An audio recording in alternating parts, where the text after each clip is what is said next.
People like you don't dine here.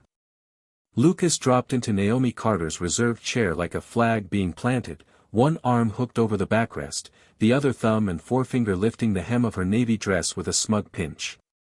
The marble floor mirrored everyone's faces as if the room had nowhere to hide. China chimed. Conversations clipped short. For a breath Naomi seemed to step out of the picture, and the space she left pressed against every ribcage. Lucas smiled without warmth. House policy is complicated. Try the diner down the block. Feels more like your speed. A couple at the next table looked away, pretending to study the wine list. Naomi steadied her grip on the clutch, set her shoulders, and took in the sight of her own table being used as a stage. She did not move toward the exit. She did not raise her voice. She only let the pause stretch until it stung. What she did next would make every fork stop midair. The taper candle cast a small golden halo over the menu where the host had written her confirmation code in neat blue ink. Naomi placed her leather clutch beside it, the careful alignment saying mine without a word. No one spoke, yet everyone understood. Lucas leaned in, the tone he chose the kind that pretends to help while cutting deep. Let me order for you. Prices here can be surprising. The word surprising arrived like grit in the eye. A memory flicked open, a hotel desk 2 years ago, a clerk with the same smile, the same leisurely refusal, the same request that she wait over there. She blinked it away and kept her gaze on the man in her seat. He tugged at her dress again, lighter this time, as if the fabric could confess something about her place in the world. We want our regulars comfortable, he said, gesturing toward a corner where patrons watched with the careful curiosity of people who never expect to be questioned. A waiter polishing glasses near the bar hesitated, then set one down a little too hard. The sound carried. Naomi let a single breath lengthen. I have a reservation for this table, she said. Under Carter. She did not add another sentence. She didn't need to. But what arrived through the front doors would say enough for her. What do you think happens when the room's certainty meets the truth it tried to ignore? Cold air spilled through the double doors and folded into the warmth of the dining room. Richard Carter walked in wearing a black suit and a deep red tie, the color of a stamp that ends an argument. He crossed the room with measured steps, eyes taking in the untouched place setting, the man in the wrong seat, the daughter still standing. Is there a reason you are in my daughter's chair? 2 beats. Clean. Cutting. Lucas jostled his apron string and tried for a laugh that never formed. Just keeping it warm. Richard did not blink. You are finished here. 2 sentences. Then consequence. Lucas opened his mouth, closed it, and looked at Naomi as if she might grant him a softer landing. She did not. She held her ground, spine straight, chin steady, hands still. The room tightened around the table, waiting to see who owned the next moment. Ready for the turn. Richard slid the chair back to its proper place for Naomi, a small motion that weighed more than shouting.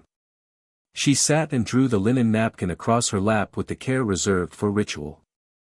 The manager arrived at a near run, apology forming, but Richard lifted a hand and the apology vanished. We will speak later, he said. Kitchen. Now. The manager turned to Lucas.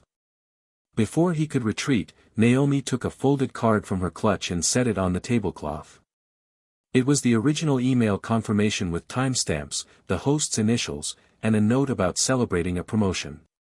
A phone lens near the bar zoomed a fraction. Someone had been recording since the first insult. Another guest angled her camera toward the card.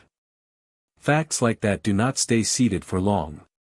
The manager's radio crackled. A hostess slipped in from the entry with a whisper, 3 parties asked to move away from this section.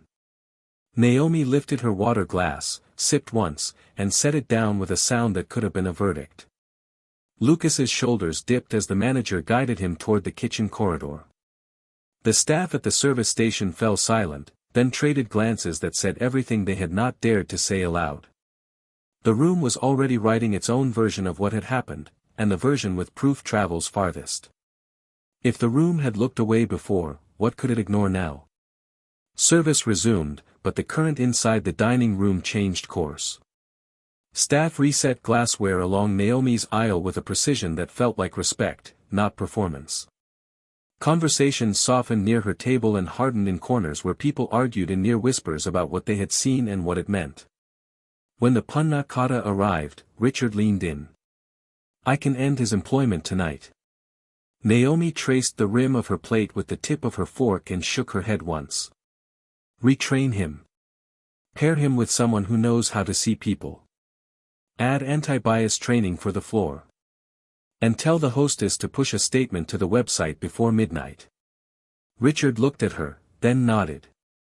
Across the room, the woman who had been filming put her phone down and spoke to the manager in a low voice that carried farther than she intended.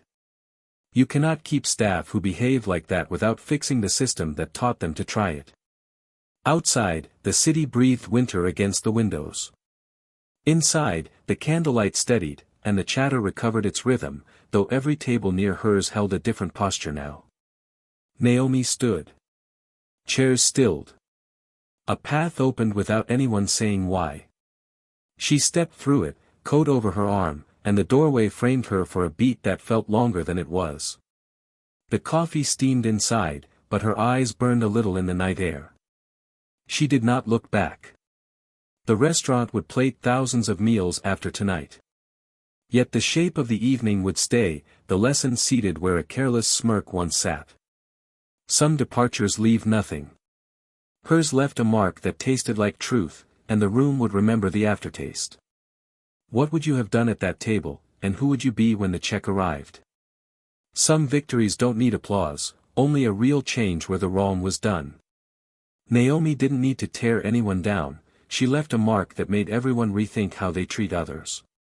If this story speaks to you, share it, leave a comment, and subscribe to keep spreading the values that matter.